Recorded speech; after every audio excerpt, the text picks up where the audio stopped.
Peringatan upacara Hari Bakti Permasyarakatan ke-59 dilakukan serentak dan terpusat di kantor Kementerian Hukum dan HAM Republik Indonesia secara virtual yang diikuti oleh sejumlah lembaga permasyarakatan di Indonesia termasuk Aceh.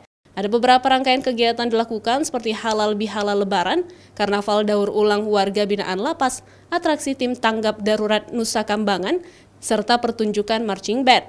Adapun capaian yang ingin diraih dalam momentum ini adalah dengan meningkatkan pelayanan tahanan, seperti mengupayakan atasi kelebihan kapasitas lapas melalui pembangunan sarana dan prasarana, adanya program redistribusi, serta penyelesaian perkara dengan restoratif justice.